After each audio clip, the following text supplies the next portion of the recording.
Shalina's POV. Hindi ko alam ang mararamdaman ko. Narito ako sa isang silid. Dinala ako ni Cal sa isang lugar na kami-kami lamang ang tao. Ang sabi niya is itong beach resort na pag-aayon ng pamilya ng kanyang kaibigan. Napakaganda ng lugar na ito. Kagabi kami dumating dito ngunit nakita ko kaagad ang ganda ng lugar. Bait, bakit ka naman nakatulala dyan? Napatingala ako kay Nana Huling. Nasa likuran ko siya habang nakaupo ako sa harap na isang malaking salamin. Masaya po ako, Nana Huling. Totoong masaya ako. Gusto kong baguhin ang kapalaran ko kaya naman nagpasya ka magpakasal kay Kyle. Alam ko sa sarili kong mahal ko pa rin si Daniel, pero mas pipiliin ko ngayon si Kyle dahil siya lang ang meron ako. Sa mata ng ibang tao maaaring sabihin nilang ginagamit ko lamang siya para pagtakpan ang aking kabiguan. Ngunit alam kong matututunan ko rin siyang mahalin ng tunay at totoo.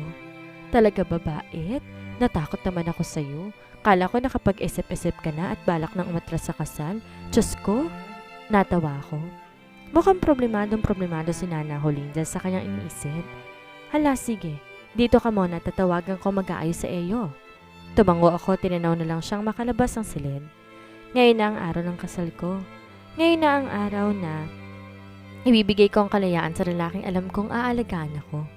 Kung tatanungin at papipiliin ako sa pagitan nilang dalawa ni Daniel, pipiliin ko pa rin si Cal dahil sa kanya, tiyak hindi ako mabibigo. Natatakot, oo. Nakakatakot magtiwala pero kakayanin ko para sa panibagong pag-asang nakita ko. Mabilis na idaos ang aming kasal. Konting seremonyas lamang at naging ganap kami mag-asawa. Kakaunti ang bisita ngunit sagana kami sa pagbati at papuri. Congratulations, my friend. Di ko akalaing kakasal ka pa. Ngilitian ko ang lalaki na matapos asa rin si Kyle ay binati rin ako. Congratulations, Kyle's wife. Salamat. Sa kabilang banda, napakabilis ang pangyayari. Napakabilis na parang isang kidlat lamang na dumaan. Narito kami ni Kyle sa loob ng malaking silid. Pagkatapos ng kasal at maiksi at malit na salo-salo, dinala niya ako sa isang magandang silid. Napaka-romantiko ng pagkakaayos nito. Selena, tinitigan ko siya. Nakatayo ako sa kanyang harapan. Kapwa kami nakatitig sa isa't isa. Hinaplos niya ang aking braso. Nabakan ko naman ang kanyang balikat. Kyle, unti-unti binababa niya ang kanyang mukha sa akin. Ilang saglit pa'y magkalapat ng aming mga labi. Pumikit ako. Dinama ang bawat ginagawa niya. Ngunit wala ako naramdaman sa aking sarili. Wala ang pananabik. Wala ang kilig. Wala ang kakaibang pakiramdam. Ang malakas sa pintig ng puso na kay Daniel ko lang mang naramdaman. Nagkamali ba ako? Winaksi ko ang aking iniisip saka niyakap siya sa kanyang bato. Nagdesisyon na ako sa aking kahihinatnan. Hindi na ako maaaring umatras lalo pat huli na ang lahat. I flipped my hair and lifted my chin. Napaupo ako ngayon sa civilian chair habang nakatingin sa taong nakaupo sa harapan ko. Tinaasan ko siya ng kilay. What are you looking at, Mr. Policarpio? Humalakhak siya kasabay ng palakpak. You are so intimidating, hon. Natakot ako ng konti. Natawa ako, tinampas siya ng ballpen sa ulo. So mean. Tumayo siya at lumapit sa akin. Marahan niyang hinilang inuupuan ko at saka iniharap ako sa kanya. Nakayuko siya sa akin habang nakangiti. Hinagkan niya ka ng mabilis. Pwera biro, pwede mo na akong palitan sa kumpanyahan? Pinalo ko siya sa balikat at pinanlakihan ng mata. What are you talking about? Di ako nag-aaral ng secretarial para maging president, Mr. Policarpio? He chuckled. Why are you calling me Mr. Policarpio? We're married, Mrs. Policarpio. Pinatakan ko ng mabilis na hagkan ng labi niya at saka tumayo. Maraan ko siyang itinulak pa upo sa swivel chair. Maupo ka na dyan at magtrabaho na tayo. Kailangan maaga tayong matapos dito, susunduin pa natin si Lauren sa school niya. Hanggang 6 p.m. lang din ang yaya ni Gavin. Pumitik siya ng daliri. Oo nga pala at malapit na rin mag-birthday si Lauren. Ilang taon na bang panganay natin? Pininingkitan ko siya ng mga mata. You don't remember? Of course I remember. She's turning 7 this October 16. Natatawang sabi niya. Tumango-tango ako. Mabuti naman. Tumawa lang siya, tinirap ng laptop niya sa mesa. Naupo naman ako sa sofa at pinagpatuloy ang pag-set ng schedule niya sa tablet. I have to remember all his appointments and schedule at ibabakante ko na lang schedule niya sa 16. Hindi ako papayag na wala siyang time para sa prinsesa namin. Maya-maya ay napatigil ako at napatitig sa hawak ko. In-exit ko ang tablet. Lumabas ang wallpaper nito. Kaming dalawa ni Cal nung araw na ikinasal kami. Napangiti ako. Ilang taon na bang lumipas? Almost 7 years na. Almost 7 years na kami mag-asawa pero hindi pa rin siya nagbabago. Now I can fully assure that I'm having my happy ending with him. Di man naging masaya ang unang pag-ibig ko, sobrang sinuwerte naman ako sa pangalawa na kahit ang anak ko sa una ay buong pusong tinanggap niya. Napatuloy ako na may humagkan sa pisngi ko. Hey, anong iniisip na magandang misis ko? Nalingon ko si Kyle. I'm thinking of having you for a dinner tonight. Humalakak siya. You excite me, lady. Tumawa kaming pareho. Bumalik siya sa mesa at nagpatuloy naman ako sa ginagawa ko. I am now 30 years old and Kyle is already 41 years old. Malaki ang edad ng agwat namin pero ang nagmamahal niya sa akin, ganun pa rin. Hindi siya nagbabago at yun ang tayong may pagmamalik ko. Di ako nagkamali sa desisyon ko. Pinag-aral niya pa ako. He made me choose my career at pinili ko ang secretarial. I want to help him and return the favor of helping me. Muli ako napangiti at saka nilingon si Kyle. Napatawa ako na maabuton siyang nakatitig sa akin. What? Natatabang tanong ko. You're smiling. Kanina pa. I wonder why, Selena. Tinaasan ko siya ng kilay. You wanna know what's in my mind? I'd love to. Umisi ako. Well, I'm planning to have a 1-week appointment with you, sir. Really? What for, pretty? Well, a week without the president won't cause any trouble, right? Nanangkit ang mata niya at saka nangalumbaba. How about we'll make it 2? Then I will hit you. He laughed hard. Wow! Napapantasi ko hang tinitigan ko siya habang nakahalukip-kip. What's funny, my dear husband? Nothing. I just felt like hugging. Laughing. Well, you made me laugh. I didn't know that my wife is a tigress. Natahimik ako. Naalala ko si Kitty. Kamusta na kaya siya? Hey! Nakalapit na pala sa akin si Kyle na hindi ko namamalayan. You okay? Nginitian ko siya. Naalala ko lang ang dating buhay ko. Ay, ang dating kaibigan ko. Tinitigan niya ako. You want to reunite with them? Bumuntong hininga ako at umiling. Hindi, naalala ko lang talaga sila. Kitty, I miss you. Sa kabilang banda. You want ice cream? Napalingon ako kay Kyle at natawa. Nakatingin kasi ako sa alin na nagtitinda ng dirty ice cream. Narito kami sa loob ng kotse. Papunta kami sa isang restaurant kung saan niya imimit ang isang client niya. He is an architect, by the way. A very respected architect and businessman. He is also in partnership with M&P Corporation and owns an architectural firm, and I admire her for that. He's very responsible and workaholic. Architect Kyle Policarpio.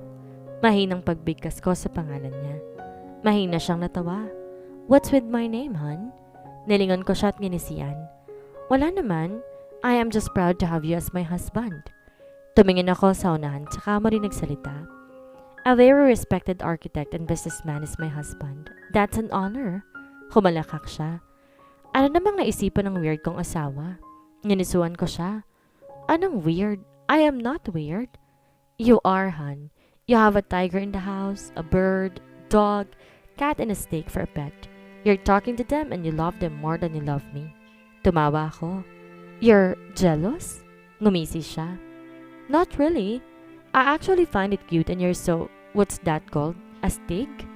Pumitik ako ng daliri. You got it right, hon. Astig talaga ako.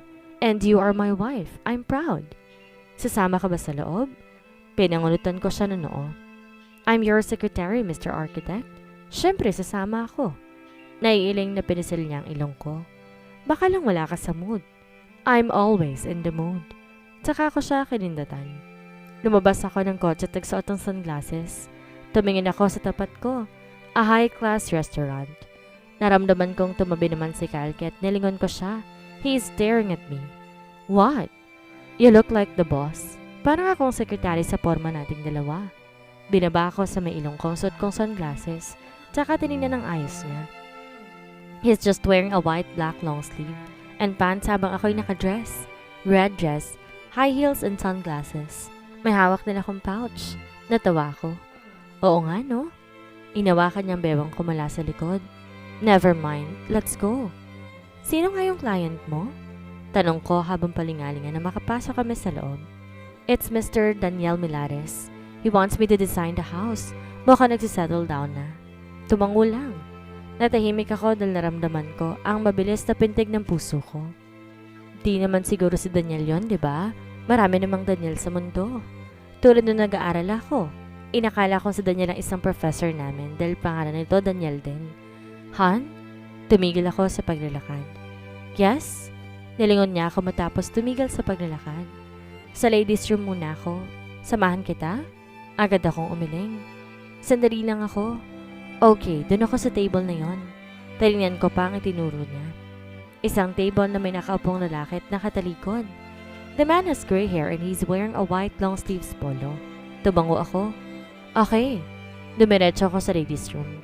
Pinagbastan ko ang itsura ko sa salamin saka tinas ang dibdib ko sa tapat ng puso ko. Bakit napakalakas ang tibok nito? Serena, you've moved on. Tapos ka na sa kanaraan. Please forget him. Pagmamakaawa ko pa sa sarili ko sa harap ng salamin. Di ako pwede magkaganito dahil lang sa pangalan na yon. I am married. Hindi pwede magpaloko-loko kung ngayong pamilya na kami ni Kyle. We even have a child. Lumunok ako at bumuntong hininga. Tamang-tama naman tumunog ang cellphone ko kaya kinuha ko yun sa bag ko. Nangunot ang noo ko na makita ang pangalan ni Lauren ang tumatawag. Her name is Lauren Policarpio. Ang panganay ko. Hello, sweetie? Mrs. Policarpio? Nangunot ang noo ko. Yes, speaking. This is Mrs. Caballes. Your daughter is in the disciplinary office. Are you busy? I have to talk to you. Umawang ang labi ko. Give me 15 minutes, Mrs. Caballes. Thank you, Mrs. Policarpio. Agad kong ibinaba ang tawag. Tsaka dali-dali lumabas ng ladies room. Ano kaya nangyari sa anak ko? Nag-aaral ako. Inanap ko si Kyle at agad ko rin siyang nakita. Nakaupo siya habang ang kamiting niya'y nakatayo. Di kalayuan sa kanya at may kausap. Lakatakbo akong lumapit kay Kyle na nakatalikod sa akin. Han, hey Han, what's wrong? Kailangan ko lang puntahan si Lauren. Nasa disciplinary office daw eh. Agad siyang napatayo. Bakit napakalakas ang tibok nito? Serena, you've moved on. Tapos ka na sa nakaraan. Please forget him. Pagmamakaawa ko pa sa sarili ko sa harap ng salamin. Di ako pwede magkaganito dahil lang sa pangalan na yon. I am married. Hindi pwede magpaloko-loko ngayon pamilya na kami ni Kyle. We even have a child. Lumunok ako at bumuntong hininga. Tamang-tama naman tumunog ang cellphone ko kaya kinuha ko yun sa bag ko. Nangunot ang noo ko na makita ang pangalan ni Lauren ang tumatawag. Her name is Lauren Policarpio. Ang panganay ko. Han, hey, what's wrong? Kailangan kong puntahan si Lauren. Nasa disciplinary office daw eh. Agad siyang napatayo. What? Ano nangyari? I don't know. Pupunta ako dun ngayon. I'll go with you. No. Inago ko sa kanyang susi ng kotse. Ako na. You stay here. Pupunta ko siya at dadaanin ka na lang namin dito. Are you sure? Ngumisi ako at saka mabilis na nagkansiya sa labi. Yes, son. I'll call you, okay? Okay. Careful. Ngumiti ako at agad na tumakbo papalabas. Wag naman sana nakipag-away na naman ang anak ko. She always get into trouble. Di ko alam kung nagre-rebelde ba siya o ano. Di naman kami nagkukulong sa kanya kaya imposible yon. Daniel's POV. Nakakapang lumbaba ako habang papatok-patok sa mesa. Nakita ko sa isang restaurant kung saan ko kikitain si Architect Policarpio na siya magde-design ng bahay na ipapagawa ko. I want to build a house habang hinahanap ko si Serena para kapag nakita ko na siya, hihingi ako ng tawad sa kanya. At kapag napatawalan niya ako, aayain ko na siya magpakasal. Napangiti ako. Naisip ko pa lang na magpapakasal kami at magkakaanak. Parang gusto ko lang tumalon sa kaligayahan. Damn, I'm in love with her. Mr. Milares? Naputol ang pagdi-daydream ko na may tumapik sa likod ko. Agad akong tumayo na makita ko kung sino yon. Architect Policarpio. Sabay kaming naupo. Ngumiti siya at sumulyap sa orasan. Am I late? Nangunot ang noo ko. Bakit naasar akong bigla sa kanya? Pinilit kong ngumiti. Not really. So, let's talk about the contract? Tumango-tango ako. Sure. Napatayin ako sa cellphone ko na biglang nag-vibrate. Nangunot ang noo ko at saka tinignan si Architect Policarpio. Excuse me for a while, I'll just take this call. Go ahead, Mr. Milares. Tumayo ako at tumalikod sa kanya. Di na ako lumayo dahil tinatamad na ako. What is it, Danny? I think I saw her. Nangunot ang noo ko. What? I'm inside the control room. Nakikita kita sa CCTV and I just saw her in the room. CCTV? Peste? Sa kanya nga palang restaurant na to. Bakit ako pinapanood ng sirang to? What are you saying, Danny? I saw Selena. Kumabog ng malakas ang dibdib ko. Han? Napigil ko ang paghinga ko. Narinig ko nagsasalita si Danny sa kabilang linya, pero wala na doon ang atensyon ko. Dahan-dahan bumagsak ang kamay ko, kasabay ng dahan-dahan kong pagpihit paharap sa pinanggalingan ng boses. Pakiramdam ko ay tinakasan ako ng kaluluwa na makita ko kung sinong kausap ni Architect Policarpio. Hey Han, what's wrong? Parang bumagsak sa akin ng langit. Han? Kailangan ko lang puntahan si Lauren. Nasa disciplinary office daw eh. Hindi ako makagalaw. Nakatitig lang ako sa maganda niyang mukha. Selena, what? Ano nangyari? I don't know. Pupunta ako dun ngayon. She looked different. She's wearing a sexy dress that fits her perfectly. She looked so elegant, stunningly gorgeous in red lipstick. I'll go with you. No! Inago ni Selena ang susi ng kotse na hawak ni Architect Policarpio. Ako na. You stay here. Pupuntahan ko siya at dahan-dahan na lang namin. Dadaanan ka na lang namin dito. Are you sure? Ngumiti siya at mabilis na nagkansalabi si Architect Policarpio. Yes, son. I'll just call you, okay? Nasaktan ako. Kumayaw mang kamao ko dahil sa nakita ko. Okay, careful. Mabagal ako napailing-iling habang nililingon at tingin si Selena. Siya ba? Siya ba ang pinagmamalaki noon ni Architect Policarpio na babaeng pakakasalan niya? He was blabbering about his woman 7 years ago, saying that he's getting married. Bumagsak ang mga pangarap ko. Para akong tinabunan ng lupa. Huli na ako. Nahuli ako. Hindi. Hindi po pwede. Paano na ako? Paano ng pangarap ko makasama siya habang buhay kung may nagmamayari na nga sa puso niya? Selena's POV. As soon as I reached the disciplinary office, I wasted no time. Agad akong pumasok at naabutan ko rin ang panganay kong babae. Nakaupo sa harap ng table ng disciplinary officer. Sa harap niya nakaupo ang isang babaeng kaedad niya na umiiyak. Magulong buhok at punit ang uniforme. I almost gasped. Ano nangyari, Mrs. Policarpio? Natauhan ako tinignan ng disciplinary officer na tumayo at lumapit sa akin. Yes? I am Mrs. Caballes, the one who called you. Please have a seat, Mrs. Policarpio. Tumango ako at naupo sa upuang katabi ng anak ko. She looked at me with her stoic face. Pinaningkitan ko siya ng mata. What did you do, Lauren? She tripped and put the blame on me, Mom. Napangawi ako at saka tinignan si Mrs. Caballes na nakikinig pala sa amin. Anong tripped? You pushed my daughter. Palatak ng stigin ko ina ng kaaway ng anak ko. Bumuntong hininga ako tinignan ng babae. My daughter may be a brat but she's not a liar. When she said she did not do it, she mean it. Naningkit ang mata ng babae. My daughter may be brat. Ngayon alam ko na kung bakit kanya ng ugali ng anak mo. May pinagbanahan pala. Hindi na ako umimik. Nilingon ko si Mrs. Caballes. What should we do about this, Mrs. Caballes?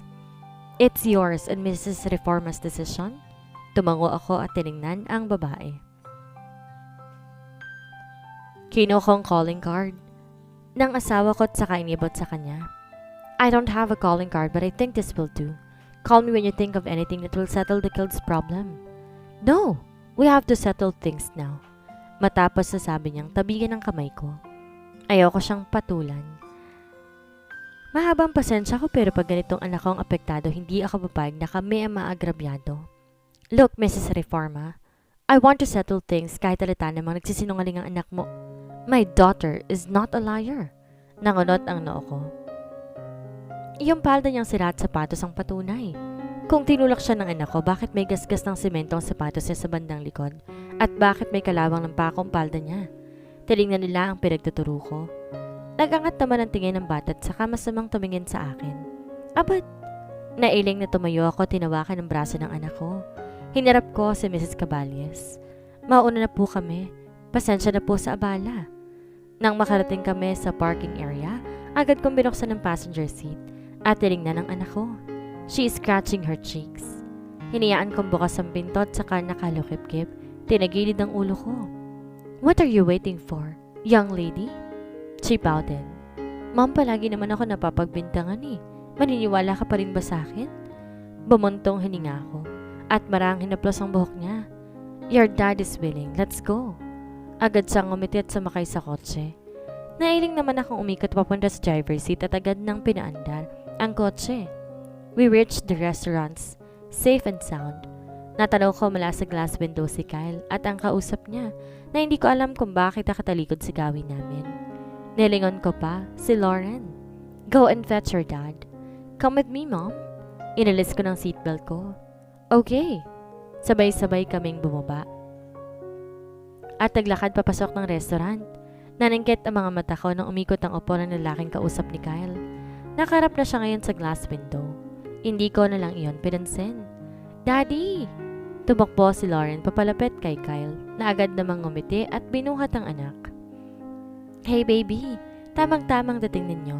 Tapos na ang pinag-uusapan namin ni Mr. Milares. Tumango ako at inarap si Mr. Milares na nakatalikod sa gawi ko. He is rude. Ano bang meron at nakatalikod siya? Well, go ahead, Mr. Milares. Umubo-ubo ang lalaki. Nakunot naman ang naukot sa kanilingon si Kyle na nakibit balikat lang tsaka binilingan si Mr. Milares. Mauna na kami, Mr. Milares. Yeah, sure. Ganyan niya ako palakad habang karga niya si Lauren. Pinagkibit balikat ko na lang kawerdohan ng kamiting ni Kyle. Niyakap ko sa bebang asawa ko at sabay kaming lumabas ng restaurant. Han, bakit ang weird ni Mr. Milares? I don't know, Han. Baka talagang nagbago na't ayaw kang tingnan dahil ayaw magkasala. Kilabot na playboy kasi yun eh. Sagot niya at sinundan ng halakak. What do you mean ayaw magkasala kaya hindi ako nilingon man lamang? Pinasakay niya sa likod si Lauren. Samantalang pinagbuksan niya ako ng passenger seat. He locked my seatbelt and smiled at me. Han, sa ganda mong yan, hindi malayang magkasala. Si Mr. Milares sa magiging misis niya kung meron man. Kahit sino nga napapatingin sa'yo, the reason why I always put my arms around your waist. I want to tell those people who owns this gorgeous lady. Tumawa ako at pinalang balikat niya. Bolero? Totoo yun, Han? Nakangiting sabi niya at kaya't sinara ng pinto ng side ko. Agad siyang umikot papunta sa driver's seat saka sumakay. Nag-seatbelt siya at agad na pinaandar ang makina ng kotse. Daddy, pauwi na ba tayo? Sinalapan niya sa rear mirror ang anak namin sa likod. Why, sweetie? You wanna go somewhere? No, Dad. Gusto kong kargahin si Totoy. I miss him already. Napangiti ako. My kids are very sweet and close. We'll go home, sweetie, but first, kwento mo muna sa akin ano nangyari sa school. Sumimangot si Lauren. Natatawang sinulyapan ako ni Kyle. Look at our princess, hon. Nagpapakit na naman. I am not, Dad. Nakakainis lamang kasi. Palagi na lang akong pinagbibintangan ng Claire na yun eh, nakakainis na. Nilingon ko ang anak ko. You should know when to behave, sweetheart. Your mom's right. You're a Policarpio. You're our smart princess, kaya dapat kalmado at maganda ka lang palagi. Humalakak silang mag-ama at napapailing naman ako. Masaya ang buhay ko. Masaya ang pamilya ko. Ano pa ba ang mahihiling ko? Wala na. Wala na bukod sa hindi na sana kami magkikita pa. Sa akin si Daniel. Sana. Sa kabilang banda, makulimlim ang kalangitan na magising ako kinabukasan. Maaga ako nagdilig ng halaman sa bakuran. Alas 4 pa lamang marami na ako nagawa. Nagluto ng agar at inihanda ang babaunin ni Lauren. Pinakain ko rin ang alaga kong tigre sa likod ng bahay, ang ahas, pusa at aso. Napakasarap lang sa pakiramdam na mag-alaga ng mga hayop. Pakiramdam ko naiintindihan nila ako. Mom? Nilingon ko si Lauren na nakakusot ang mga mata. I smiled at her at inakay siya papasok ng bahay. Si Daddy mo gising na ba? How about Gavin? Gavin, our little boy. Ang bunsong anak namin ni Kyle na 4 na taon pa lamang. Tulog pa sila, Mom? Nakaiga na naman si Gavin sa dibdib ni Dad. Nakanguso niyang sabi. Natawa ko. Noon siya palaging nakahingang natutulog sa dibdib ni Kyle. Pero nitong mga nakaraang buwan ay si Gavin na. Naiinggit yata ang panganay ko. You want to punish Daddy? Nakangiting tanong ko. Tumingalasi at saka ngumisi. Yes, Mom. Tumango ako at binalingan siya. Sabay kaming nagkatawanan at nag-appear. I can't wait to punish Daddy. Tinakpan ko ang bibig niya. Sa birthday mo na lang, okay? Nakangisi siyang tumango at nagpaalam na aakyat para gisingin ang ama at ang kapatid niya. Hinayaan ko naman siya at bumalik ako sa kusina tagtimpla ng kape. Minutes passed and I heard them laughing hard. Napangiti na rin ako. Nag-aarutan na naman na mag-aama ko. Nagkakape ako na marinig ko ang pagtunog ng doorbell. Agad akong tumayo at lumabas. Nabuksan ko ang gate, nakangiti akong bumati. Good morning, ano pong... Natigilan ako. Napaatras at nahintakutan. Bakit siya nandito? Selena? Nang sandaling, banggitin niya ang pangalan ko'y para nabingi ako. Bumangon ng galit sa puso ko at kasabay ng pagbagsak ng duha ko, ang pagtulak at pagsara ng gate. Agad ko itong nilak at habol ang hiningang tumakbo pabalik sa loob ng bahay. I locked the door at saka tumingin. Sa paligid. Bakit? Umiling-iling ako. How could he?